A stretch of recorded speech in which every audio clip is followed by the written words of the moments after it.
What's good? What's good, folks? How y'all doing today? It's your boy Donald King.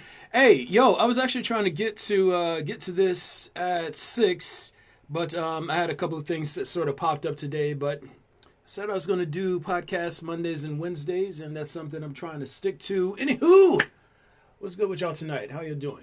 You all right? You doing good?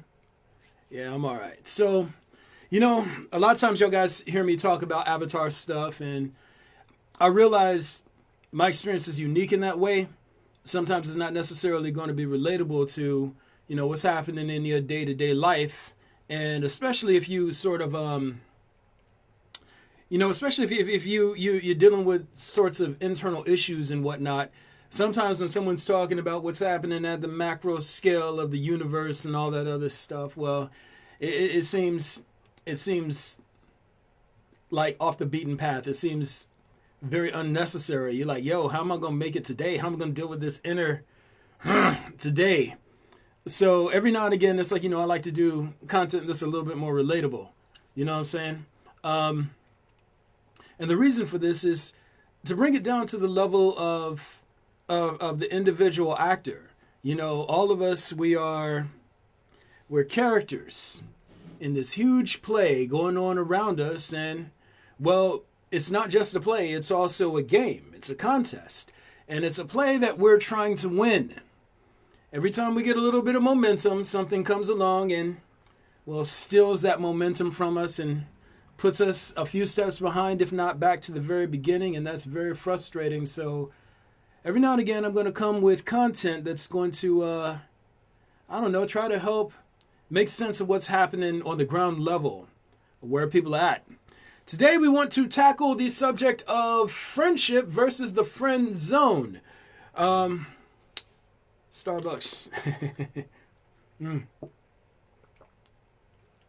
But, yeah.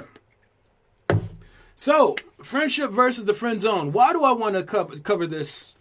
Well, recently, I had to let go of a buddy of mine who I'd been friends with for a very, very, very long time, man. This dude, he's he's gay. I myself, I'm not. I'm not gay. I have zero qualms with people who are, but this dude, he sort of couldn't. He didn't know how to stay in his lane with it, right? And I decided I don't want to put my man in a friend zone.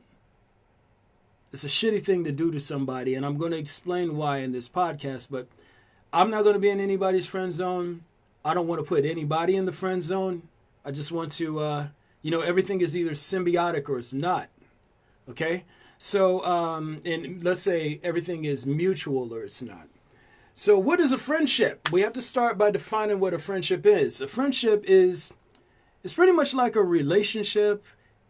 It follows the same basic principles of a romantic relationship wherein two people reach a state of mutualism and through that state of mutualism, a bond forms between them. And that bond, it takes on a sort of life of its own. When someone's in a friendship, it's very much like being in a relationship where, if both people are taking care of the system of the friendship, that is the system of interactions and communications between both parties, if both people are being conscientious about how they impact upon the system between them and they're doing things to nurture, like, camaraderie, like, hey, man, this is my buddy over here. Yo, man, let me take care of this for him because I got him like that. Or, on the back end, you're kind of like, hey, nah, I can't, you're an extension of me. I see that if you go down this path, it's going to hurt you. I can't let you do that because your pain is my pain. That's a friendship. A friendship, again, is very much like a relationship in the sense that, when you actually love someone in a platonic way or in a romantic way, when Brother Mike, that's my friend right there. When you love somebody in a romantic or a platonic way, you're you want not only you don't just want to be good to them, you want to be good for them. You don't just want to be good to them, you want to be good for them. You see that there's either a place that they want to go or that they need to go, and your instant motivation towards them is, how do I help you get there? How do I help you get there? Yes, sir. Yes, sir, Brother Mike. So this is what a friendship is. It's very much like a relationship. It follows that same model, except relationship has to do with romance and rubbing jiggly bits together and things of that nature, insertions and whatnot. Now, what is the friend zone? Friend zone is a parasitic version of a relationship. All right? Now, what is parasitism? Parasitism is a symbiotic, non-mutual relationship between individuals, species, or groups wherein one party, the master, lives and benefits at the expense of another or others, the hosts or slaves. I use quotations too many times there. But so basically a friend zone is this. A friend zone is what happens when one person has a romantic interest in someone, but the other person is only interested in all the supplemental work that comes, or benefiting from all the supplemental work that comes from someone wanting to be in a romantic relationship with them. That's how it works. My brother, M. Zane. So basically the issue is this. In a friend zone situation, one party wants a romantic bond and the other party wants the benefit of a relationship without having to give out the fruits of a relationship or that come along with being in a romantic relationship. So I want you to think about it like this, and this is a very easy way to describe it, right? And I'm gonna get to y'all in just a second. Pardon me. Easy way to describe it is this. Whoever gets the worst of you deserves the best of you. Whoever gets the worst of you deserves the best of you. Okay? That's mutualism. You know, in the when people take traditional marriage vows, it's like for better and for worse. In a friend zone type scenario, the person who creates the friend zone to put someone into, what they want is an emotional and psychological dumping ground. Somebody to bring all of their drama and their strife and their worries and concerns and their insecurities to. They want to use a person to dump all of their negativity into so that they can go and live their best life with someone else. When someone takes in all of your bullshit, it's work. It is mental and emotional work. Someone says, so I want you to imagine this. I want you to go and clear a field. I want you to go and clear a field. I want you to pull up all of the weeds and to till it and to plant some seeds and water that shit. Grow it all the way up to fruition. And then, after you've harvested the crops and you bring them to someone, imagine someone taking all those crops and in your face turning around and paying someone else for the labor you did. That's what a friend zone is like.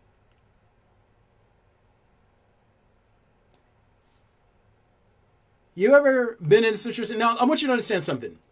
I'm not saying this from a place of judgment because it's like I've been on both sides of the equation. I've been friend zoned by females, and then I've friend zoned some people before too. But if I'm being honest with myself, and I have to be honest with myself, when I think back to all the people I friend zoned, what did I get out of this situation? I got comfort. I got assurance. I got someone to tell all of my I got someone to just release all of the negative bits of my inner story to. Oh, I'm so scared. I'm this. Yeah, yeah, yeah, yeah, yeah. What am I gonna do? And then it's like after that, you go and you live your best life with someone who usually brings more trauma to your inner story. But this is the way that it fucking works, dog. This is the way that it works. So, you can't let someone take the worst of everything you have to offer so that you look all pure and clean and happy and balanced to the people you want to impress. It's parasitic. It's parasitic. It's basically saying, hey, I don't see the problem here. I'm getting what I want out of this. That should be enough for both of us. I'm getting what I desire out of this exchange, so that should be enough for both of us. And you sit here and here's the thing. People who get put into friend zones, oftentimes it's guys who get put into friend zones, but girls can get put into friend zones too. I've put a few in the friend zone myself. You sit here and, forgive me, it's like my train of thought just disappeared from me, but it's like I'll bring it back in here in a second.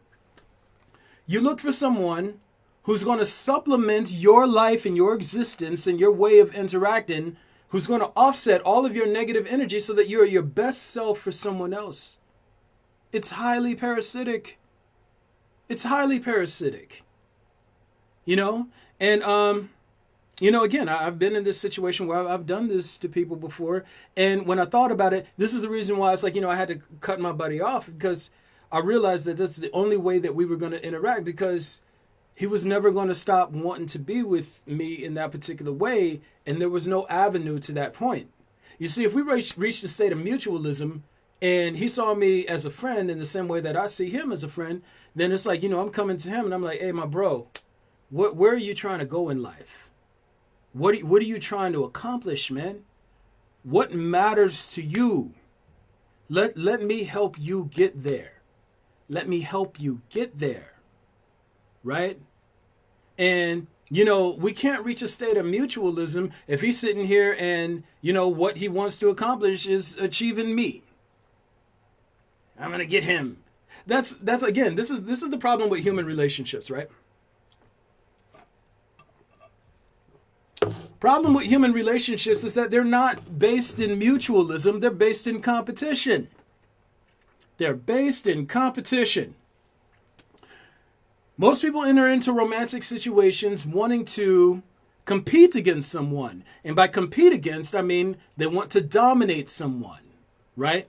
So when you find someone who you feel is worthy, when you find someone who you feel is worthy of competing against, you're like, oh shit, ooh, they rub me in all the right ways. I need this person in my life.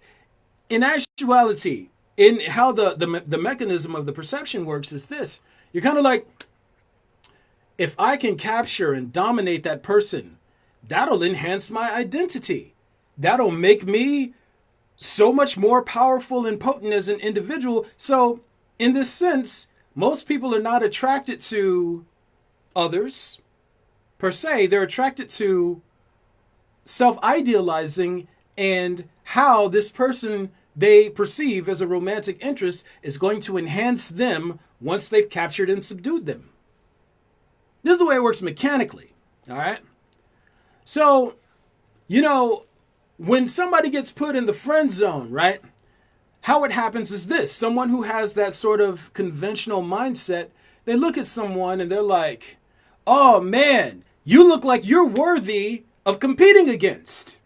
You look like you're going to give me a challenge to dominate you, but the more you give me a challenge to dominate you is the more I'm going to desire you, because I really want to dominate you. I really want to dominate you. Pardon me. And this is how the level of attraction is generally perceived.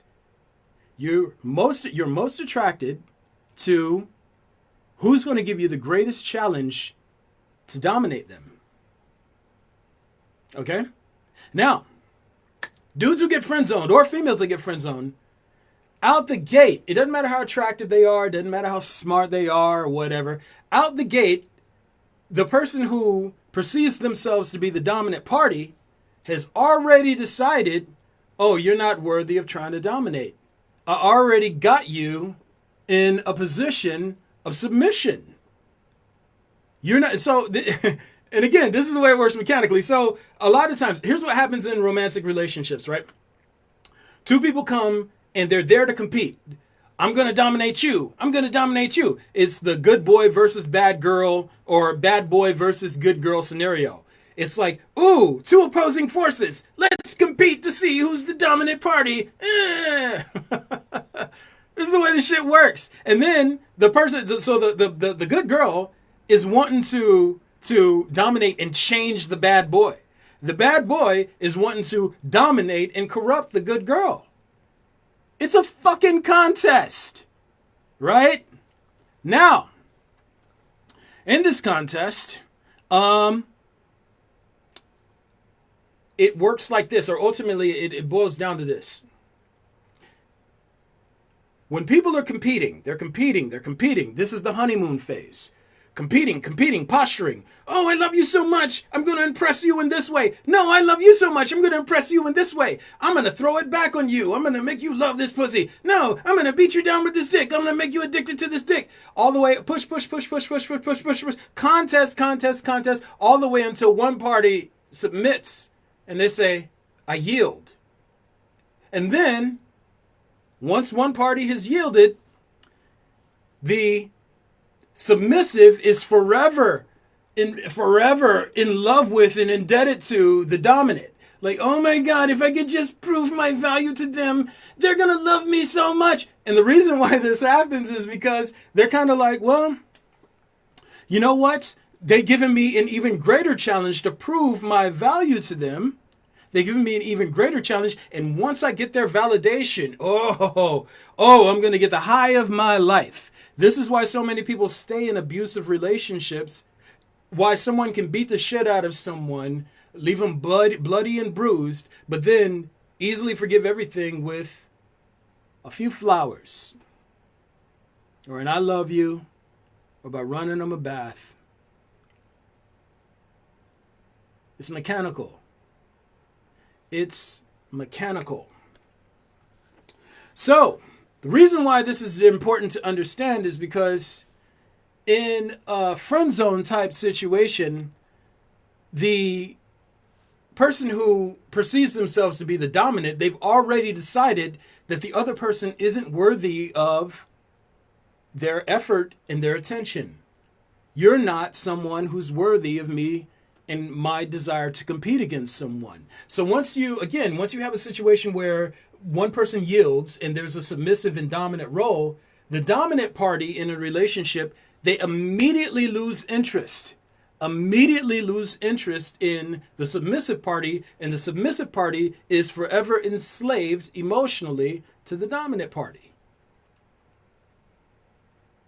So once a submissive yields to a dominant, the submissive at that point becomes a tool. They are, for all intents and purposes, fucking friend zoned. They might get a little bit of romantic interaction, but usually that comes after they decide to create some distance between themselves and the dominant party, and they give the dominant party an excuse or a reason to demonstrate value again. All mechanical, people. This is all mechanical. Every fucking love story you see in Hollywood, it follows this very, very simple frame. Okay? People are attracted to those who give them an opportunity to demonstrate value. People are attracted to individuals who give them an opportunity to demonstrate value.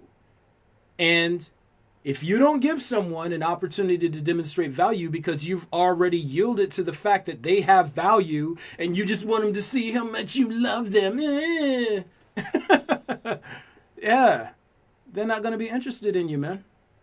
But that takes us to the next issue, That takes us to the next issue, which is why I refuse to be in any type of friend zone scenario. Friend zone scenarios, they're very parasitic. When you are in that sort of scenario, basically what you're doing is, if you're the dominant party in that situation, you're looking for somebody to be your emotional dumping ground. Okay? You're looking for somebody to be your fucking emotional, what do you call those? Damn it. Waste and disposal place. You know what I'm talking about. But that's it. So it's like, you know that they want, and it's very parasitic again, in this sense that you know what you want from them. You know what they want from you. You're okay with them giving you what you want from them, but you're not going to give them what they want from you. And you know that, like, if you have it in your mind that that's okay, you have a very parasitic outlook on life. So, I had to sit back, and it's like I had to put my man on some distance. This dude, man, he been trying to holler at me for decades. Which is weird as shit to me, honestly, because it's like I've been into swimming and women. I like that. Been into swimming and women. But no, it's like I don't go that way, man. So it's like, it's just weird that this dude has known this entire time that it's like I'm not in that particular vein or category. But it's like he never stopped trying to test that line with me. He never stopped trying to test that line, and I'm like, so we're never gonna be able to transition this to just being brothers. Like I love this man like a brother. I love this man like a brother. You know what I'm saying? Happy to help in any way, shape, or form. If he asks me for assistance in anything, it's not a hesitation. I'm with that with like most people though. I'm with that, like I'm like that with most people. Damn, I said that backwards. But no hesitation. No hesitation, but it's just weird wherein someone you can't have a mutual situation with someone who wants something from you that they're not going to get. And see, here's the thing. If I thought parasitically, then I'd be like, oh man, I'm happy to have you here and listen to my problems and to have you do things to benefit me, even though I'm not going to give you what you want in exchange. If I thought exploitively, if I thought parasitically, then that would have been an easy move. But when you're honest, you can't really rock like that. You know what I'm saying? I've been friend zoned by some women before, or some women have tried to friend zone me. Being the way that I am, I like forming bonds with women. Women who are of the conventional mind, if you're of the conventional mind and you only come to situations, or you only know how to come to situations trying to compete against people, then they might take, and let me qualify that properly. They might take efforts to form symbiotic bonds with them as submitting to them and or recognizing them as a dominant. And I've been unfortunate to have situations like that with a few women where they mistook me trying to form genuine bonds with them as me sort of submitting to them. And I don't submit to any human. Ever. We're mutual or we're not. Period. It's really interesting too, man, because it's like, and I don't want y'all to take this the wrong way, but I'm just in a situation where I'm not saying this in the wrong way. It's like, in terms of value brought to the table, I already know I'm a unicorn. I already know that I'm a unicorn. And again, it's not bragging. I mean, I'm a 1 in 13 billion chance. I'm a thing. I'm hosting a thing. So, there's never going to be a situation where I'm unaware of the value I bring to the table. You know what I'm saying? And I can go down a list of attributes and whatnot, but that's kind of irrelevant to the point. I mean, you get someone who can perform genius level thinking in a variety of fields. Not really limited in that way. I'm not a runway model, but I'm pretty decent for a 44-year-old. Got 6-pack still and whatnot. I just said I wasn't going to do a list of attributes. The point of it is, at the end of the day, and again, I don't mean this the wrong way, but you're not going to dominate me. If I come to you trying to establish a mutual bond, it's not me being weak. It's me trying to find symbiosis. So when someone comes to me and they want to put me like in sort of a friend zone category, I'm already like, nah, I'm all the way cool on you, fam. I'm all the way cool on you because you just showed me that you don't know how to assess value properly. Do you understand what I'm saying? Hey, we got some more people down here. Used for the benefit of Avoid. Brother Mike Jones! Yes, sir. Yes, sir. We'll say, you gonna get him. What's up, Brother Faraz? How you doing, man? You straight? I don't know what you mean by get him, but yeah, I'm not gonna... I don't want to get him in probably the way he wants me to get him, but yeah, man, it's what it is. It's basically very simple, man. You either form mutualism or you're not. If you're content to be in a situation where you would let someone take the worst of you without wanting to give the best of yourself in exchange to balance things out, you're not looking for mutual symbiosis. You're looking for a parasitic bond. No one is your fucking emotional dumping ground. You know what it's like to and let me explain it to you like this. And I said this before, but I want to circle back to it. Someone sitting here and listening to all of your fears and your worries and your concerns, that's mental labor. Someone listening to you drone on and on about your internal narrative and all the things that you went through the course of the day. That's what you did. That's what your man is for. That's what your woman is for. The people who you're in intimate relationships with are the ones who are supposed to sit back and listen to all your shit.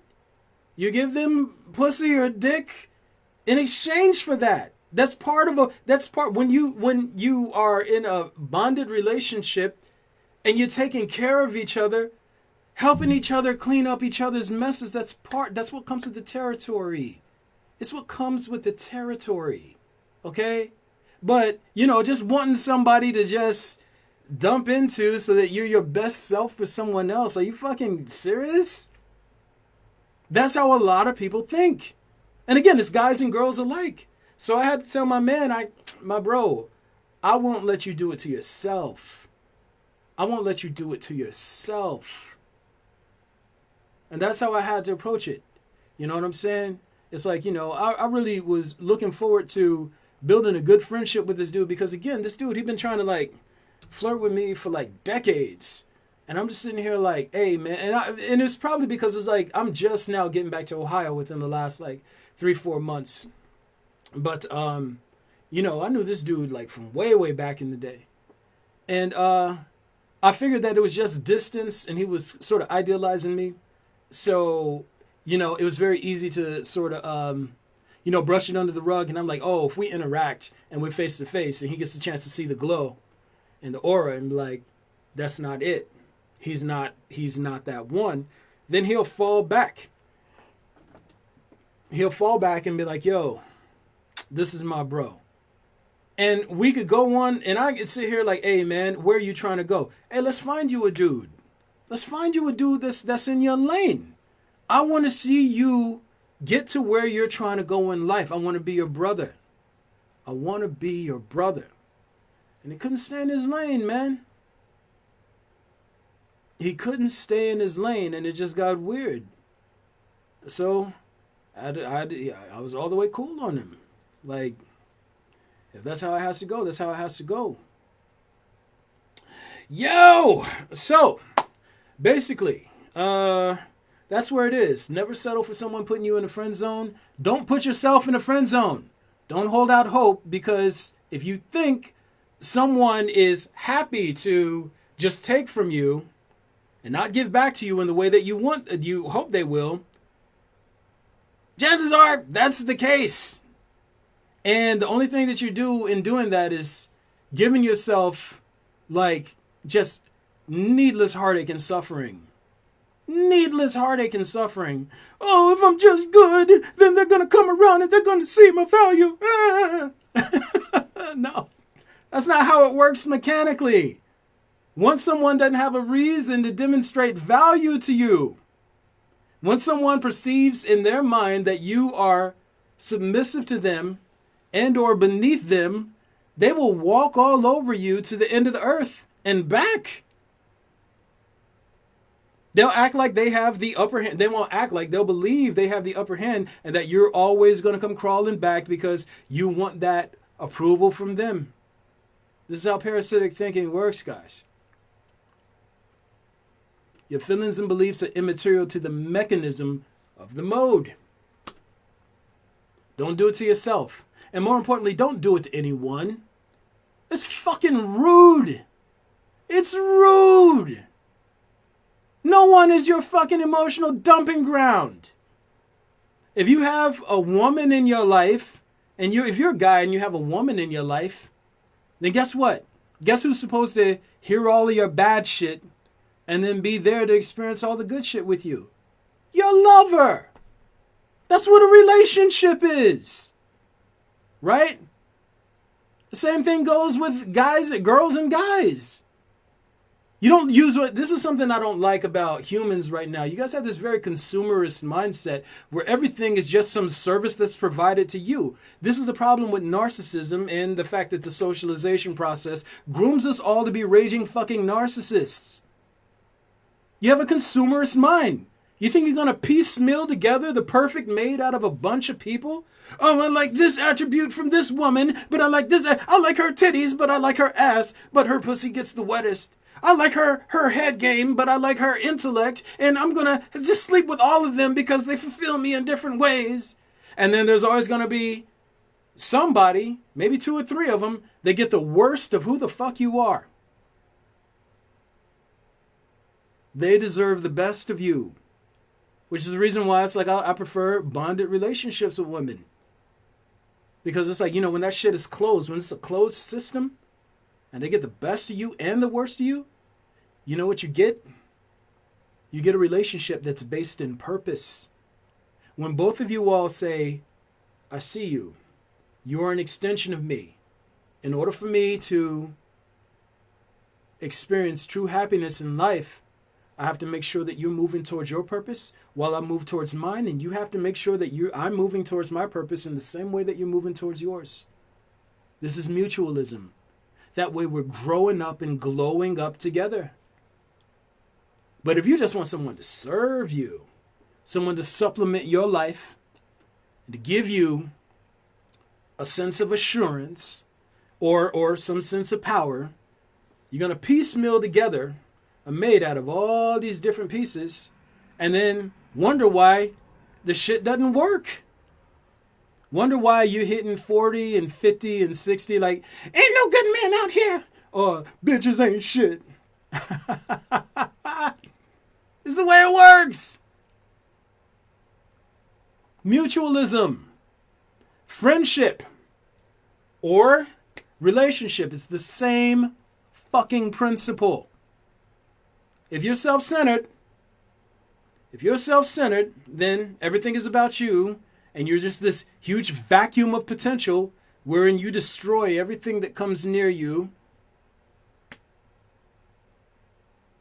You make people miserable because you're miserable.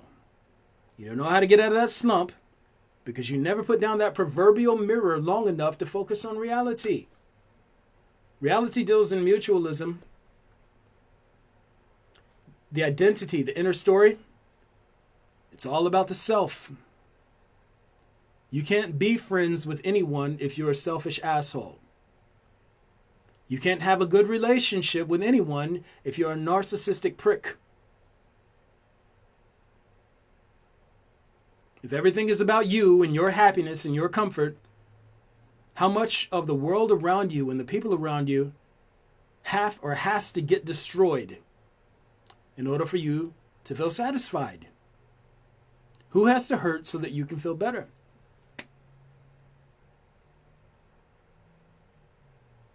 Yo, my people, I'm glad that y'all came in. Hey, just before I sign off here, is there anybody else who's in on the podcast? Give your boy a shout out. I got my 3 brothers right down here, but I am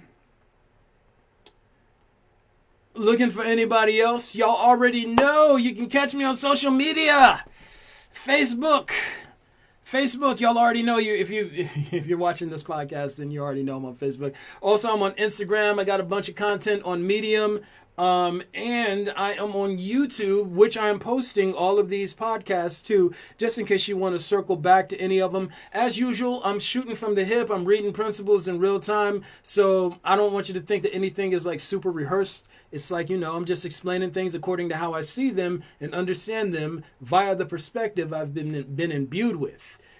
So it's like, if you like what I do and you really want to help me get to a higher level, you can always join the Patreon family. I am at Avatar Cycle XIII. That is Avatar Cycle 13. Name is Donald King. Also, if you get any sort of benefits from just these podcasts and you want to bless your boy with a little bit of love, you can always hit me up on Cash App. I'm Donnie Kang. I don't even know if I can change that right now. I don't know why I did that to begin with, but whatever. Anyway, but yeah, man, it's like everything that I get, it goes towards helping get better equipment, build this up to a larger platform. I want to reach as many people as I possibly can because, again, I don't know how long I'm going to be in this body. And, I see a lot of stuff. And most of the stuff that I see, you all need to see and understand. And I think that, I think as many people as possible should get access to what it is I'm trying to describe through these sort of sessions here. So, anywho, I just want to see. Hey, we got more people down here. Oh, what's up, Mo? How you doing? Brother Absurd the Word, what's good with you? Hey, man, y'all already know I love y'all. Moniqua, hey, and I'm glad that y'all enjoying. And thank you, hey, brother M. Zane, my man, yo, I thank y'all for joining me, man, and for chiming in and commenting and whatnot. I genuinely appreciate and love all of y'all. I'm not out here trying to peddle any wares or whatnot. Again, I'm just doing the best that I can to be honest and to explain what I see without embellishing or withholding. You know what I'm saying? And, I just, at the end of the day, one of the main things I pray for, one of the very main things I pray for is I ask to make every situation that I enter into better than it was when I got there, right? First, I pray for honesty, and then I pray for God to help me stay honest through everything, and then more important, and to help me be brave enough to be honest, and then more importantly than that, I pray to just make things as good as I can, So I hope I'm doing something in that way, I don't know the type of impact I ultimately make in my life. That's really not in my hands, but we're going to try and get it cracking while I can. Anyway, yo, I'm going to go ahead and sign off. Brother Absurd, the Word. This is my guy. Man, I miss it, man. I miss Arizona, man. It's like I miss hanging out with you, bro. It's like it's fire. Yeah, this is my man. Man, late night ice cream. Man, playing music, man. That shit was fire, man. It's like hopefully before too many moons pass, I'll make it back that way. But yeah, I'm going to leave y'all all to it. Y'all have yourselves a wonderful evening. Your boy's out.